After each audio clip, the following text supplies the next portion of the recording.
Welcome back to Arcane Thoughts and Wisdom with Magi Micah. The School of Thought is in session, Divines. Peace be. Grand Rising, Cosmic Family. Via Yin. We thank the ancestors for our presence in this moment, Ashe.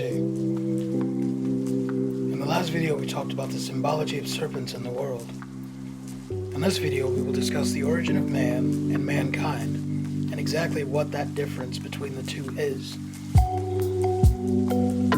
What's one irrefutable piece of evidence that all religions and peoples, including yourself, will attest to unanimously?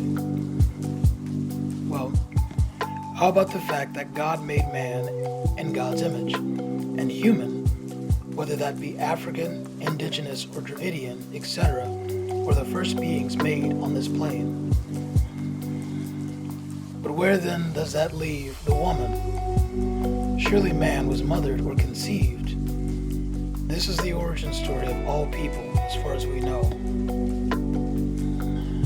The allegorical story of Jesus Christ, or mankind, much like the story of Adam and Eve, or human, can also be perceived from an arcane perspective, and so could ideally be likened to an allegory as well. But I will do my best to not make this content religious. What I will do is point out and exploit details that allow you to think more arcanely, esoterically, and freely. For example, the Christ or baby Jesus was born to a virgin. This does not exclude divine intervention or immaculate conception from being very real concepts, but rather defines from a realistic and natural aspect Thinogenesis. This is not to say that nothing beyond science occurs. I am very much an advocate for the mystical and the occult or the supernatural. But when perfectly reasonable and natural events occur, we should not guise them. Jesus, or mankind, like Adam, or human, were conceived from natural occurrences of women without paternal intervention.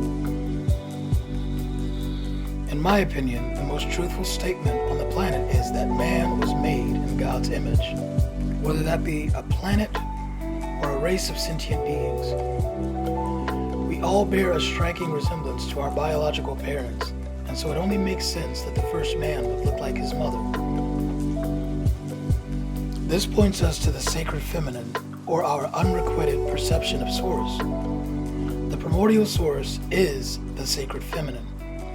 Her truths are shown in nature.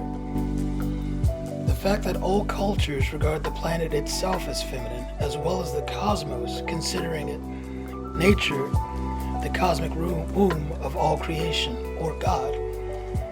But not only this, but the fact that we all begin in the image of the mother, meaning as embryos, the state at which all life begins, we are all female.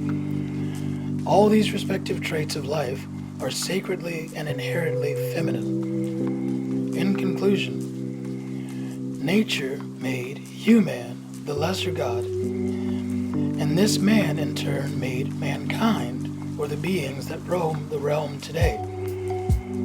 We are all connected to Source, even if you don't consider each other to be. Our differences are the biggest indicators of how connected we are. Just look at nature. This is just an introduction to the origin of the original man and nature. Keep researching and remain conscious. Cosmic love and wisdom, family. Always. One.